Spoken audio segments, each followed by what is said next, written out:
በመጥፎ ያፍ ጠረን የተቸገራችሁ ሰዎች እስኪ ገባ በሉ። ዛሬ ስለ መንስኤዎቹና መፍትሄ አማራጮቹ እናወራለን። በነገራችን ላይ ይሄ ጤናማ ኢትዮጵያ ነው። ላይክ፣ ሼር፣ ሰብስክራይብ በማድረግ ጀምሩ። እንዴት ቆያችሁ?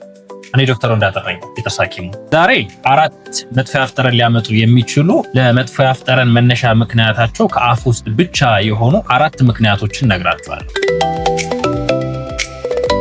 የመጀመሪያው መጥፎ ያፍ ጠረን አምጪ ምክንያት ጠቅላላ የአፍ ንጽህና ጉድለት ነው። ብዙ ጊዜ በእኛ ሀገር የጥርስ ንጽህና አጠባበቃችን ደካማ ከመሆኑ የተነሳ አፋችንን ንጹህ አድርጎ የመያዝ እድላችን በጣም አነስ ይላል። ምላሳችን ሊቆሽሽ ይችላል። የጥርሳችን ዙሪያ ላይ የድድ ኢንፌክሽን ሊፈጠር ይችላል። በጥርሳችን መካከል የምግብ ቅሪቶች ሊጠራቀሙ ይችላሉ። እነዛ ነገሮች ደግሞ አፋችን እርጥብ እንደመሆኑ መጠን እነዚህ አፋችን ውስጥ የተጠራቀሙ የምግብ ቅሪቶች፣ የቡና ቅሪቶች፣ የሻይ ነገር ቅሪቶች አፋችን ውስጥ በስብሰው የመቆየት በጥርሳችን መሃል ተሰግስገው የመቆየት በጥርሳችን የመጨረሻው ክፍል ላይ የመጠራቀም እድላቸው በጣም ሰፊ ነው። በዛ ምክንያት ከፍተኛ የሆነ መጥፎ ያፍ ጠረን ሊያመጣ ይችላል። በቀላል ምሳሌ ላስረዳችሁ። ምግብ ተመግበንበት ሳይታጠብ ለረዘም ላለ ሰዓት የቆየ ሳህን ሽታ ያመጣል።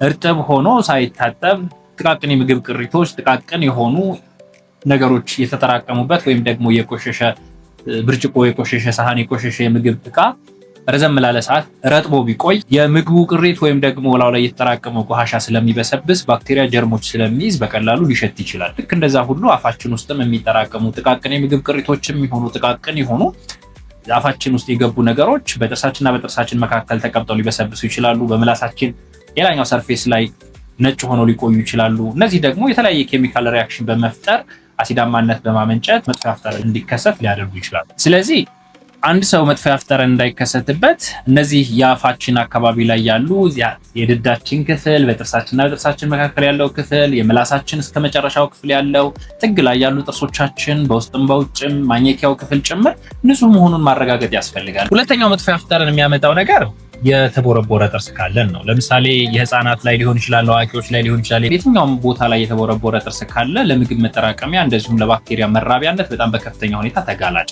ስለዚህ አንድ የተቦረቦረ ጥርስ ያለው ሰው መጥፎ ያፍ ጠረን ሊያጋጥመው እንደሚችል ምንም ጥርጥር የለውም። ለምን?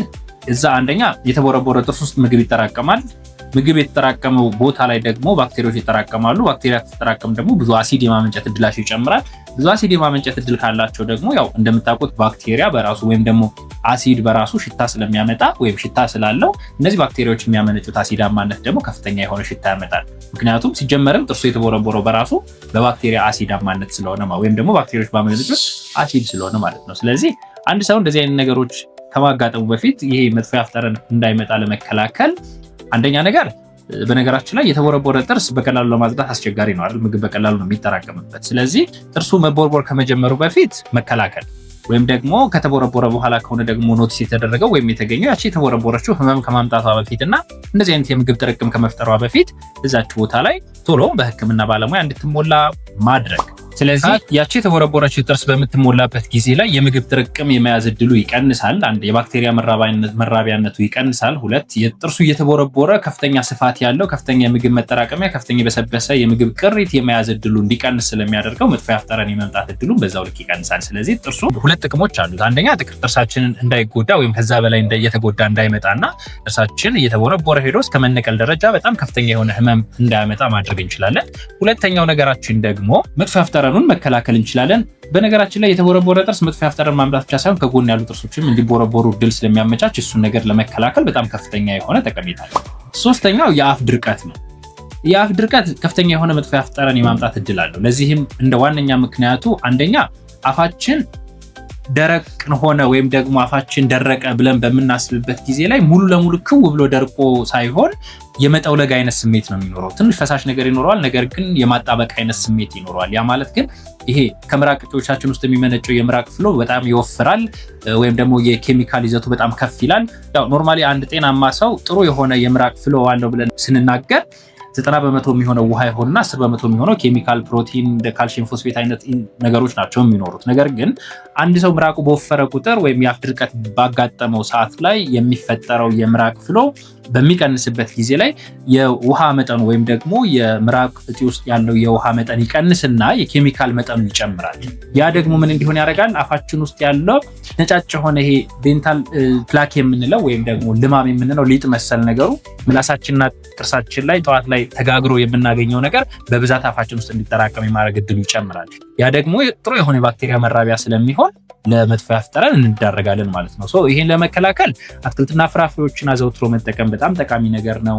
ውሃ በደንብ መጠጣት፣ መጉመጥመጥ፣ ጭንቀት ነገሮች ካሉ እነሱን መቀነስ በጣም አስፈላጊ ነገር ነው። በተቻለ መጠን ደግሞ አፋችን፣ ጥርሳችን፣ ምላሳችን እንዳይቆሽሽ እና ቶሎ ቢቻል በ6 ወር ባይቻል በአመት አንድ ጊዜ ወደ ሕክምና ተቋም ሄዶ ጥርሳችን መታጠብ ኢትስ ቤዚክ ነገር ነው ማለት ነው። አራተኛውና የመጨረሻው ስነ ልቦናዊ መጥፎ የአፍ ጠረን የምንለው ነው።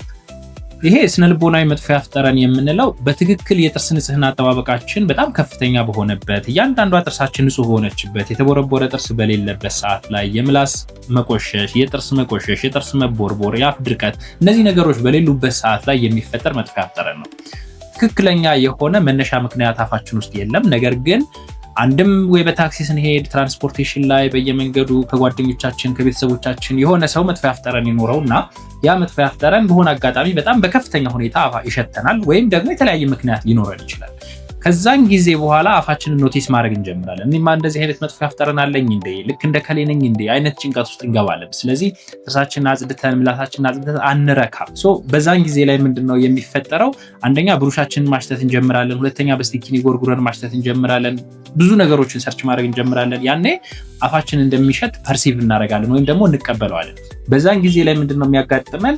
አንደኛ የአፍ ድርቀት ይመጣል። የአፍ ድርቀቱ የሚመጣው በዋናነት በምንድነው? እንደ ህክምናው አንደኛ ጭንቀት በራሱ መጥፎ የአፍ ጠረን ያመጣል። አፌ ይሸታል የሚል ጭንቀት ውስጥ በገባን ቁጥር ጥሩ የሆነ የምራቅ ፍሎ እንዳይኖረን ያደርገናል። ጭንቀታችን በራሱ ማለት ነው። ያ ጥሩ የሆነ የምራቅ ፍሎ እንዳይኖረን በሚሆንበት ጊዜ ላይ አፋችን፣ ምላሳችን ይደርቃል። አፋችንና ምላሳችን በደረቀ ሰዓት ደግሞ አፋችን ውስጥ ጥሩ ኢንቫይሮንመንት ለባክቴሪያዎች መራቢያነት ይፈጠራል። ይሄ ደግሞ ራሱን ችሎ ትክክለኛ የሆነ መጥፎ የአፍ ጠረን እንድናዳብር ያደርገናል። በነገራችን ላይ እንደዚህ አይነት መጥፎ የአፍ ጠረን ወይም ደግሞ ስነልቦናዊ ወይም ሳይኮሶማቲክ ሃሊቶሲስ የሚባለው በብዛት የሚፈጠረው ምን አይነት ሰዎች ላይ ነው? ጥሩ የሆነ የጥርስ ንጽህና አጠባበቅ እጅግ ከፍተኛ የሆነ ንቃተ ህሊና ያላቸውና ጥርሳቸውን በትክክል በሚያጸዱ ሰዎች ላይ ይብሳል። እስካሁንም በሚያጋጥመው በእኛ ሀገር በተለይ በጣም ከፍተኛ የሆነ የጥርስ ንጽህና አጠባበቅ ያላቸው ሰዎች ለስነልቦናዊ መጥፎ የአፍ ጠረን እጅግ ተጋላጭ ናቸው። ለዚህ እስካሁን ባየሁት እንደ ዋነኛ ምክንያት የሚጠቀሰው አብዛኛው ሰው የጥርስ ንጽህና ጉድለት አለበት፣ የተቦረቦረ ጥርስ አለው፣ የአፍ ድርቀት አለበት። ለዛ ደግሞ ትክክለኛ የሆነ መጥፎ የአፍ ጠረን አለው። ያ ትክክለኛ የሆነ መጥፎ የአፍ ጠረን ያለበት ሰውዬ በራሱ ኖቲስ አያደርገው። ነገር ግን ለጥርስ ንጽህናቸው በከፍተኛ ሁኔታ ጭንቀት ውስጥ ያሉ ሰዎች ደግሞ በደንብ ኖቲስ ያደርጉታል። የዛ ሰውዬ ወደ እነሱ የመጋባት እድሉ በጣም ከፍተኛ እንዲሆን ይሆናል ማለት ነው። ስለዚህ የዛን ሰውዬ ጭንቀት እነሱ ይጨነቃሉ። እነሱ በጣም ይበልጥ በተጨነቁ ቁጥር ደግሞ ለዛ ለስነልቦና የሆነ መጥፎ የአፍ ጠረን የመዳረግ እድላቸው እጅግ በከፍተኛ ሁኔታ በመጨመሩ ምክንያት እነዛ ሰዎች ለችግር ወይም ለጭንቀት በጣም ይዳረጋሉ። እንደ ህክምና የሚወሰደው አንድም የተከታታይነት ያለው የጥርስ ህክምና ባለሙያ ኮንሰልቴሽን ማግኘት በጣም አሪፍ ነገር ነው። ውሃ በደንብ መጠጣት በጣም ጥሩ ነው። ሪላክስ የሚያደርግ ወይም ደግሞ ከጭንቀት የሚያስወጣን ነገር ውስጥ እንትን ማድረግ በነገራችን። ለማንኛውም ስለ መጥፎ የአፍ ጠረን ያላችሁን ሀሳብ አስተያየት በኮሜንት ስር ማስቀመጥ ትችላላችሁ። እስካሁን ስለነበራችሁ ወይም ስለተከታተላችሁን ከልብ እናመሰግናለን። መልካም ምሽት ይሁንላችሁ። በሌላ ቪዲዮ እንገናኝ።